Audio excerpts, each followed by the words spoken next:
We saw a boom in the housing market, but the question on people's mind is, will there be a crash? Well, here to give us the insight is the Valleywide Realtor, Claudia Jorgensen. Claudia, we go right into it. It's a boom? Is there a crash? Is it cooling off? Is it going to be like no more housing? Not yet. I don't see that as of yet. The housing market is still very hot. There's so much demand that I don't see any crash coming soon.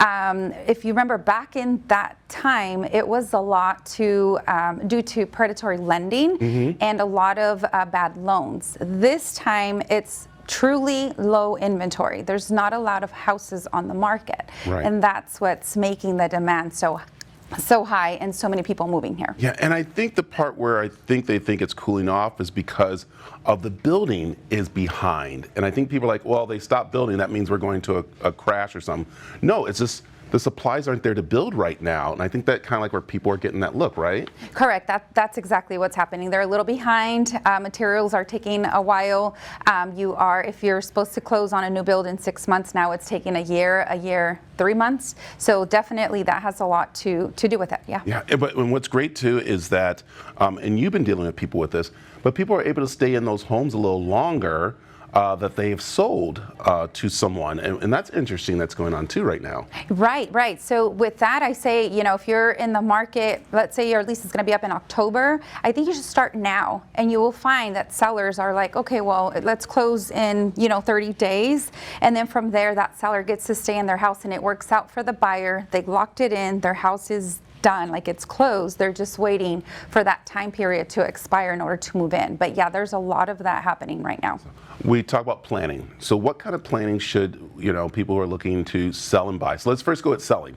Someone's looking to sell. What kind of planning should they be starting to look to do? For sellers, depending on their situation, you still have to move somewhere, right? So if you're going to buy another house, get your financing still in place. Make sure that you're ready to make that next move. Get your house ready. I would say a lot of just decluttering, just a little maintenance here and there. For buyers, you want to plan at least 6 months ahead. So if you think you're going to buy at the end of the year, I would say start now. And start saving your money. Talk to a lender and see where you're at so that they can guide you accordingly. Therefore, you can follow a plan and get there, in 6 months. Yeah, I like it.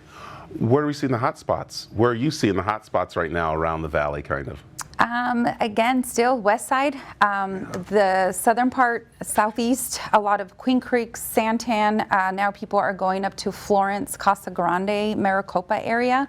So that is definitely growing right now, big time. It's still affordable, and there's just so much growing out there.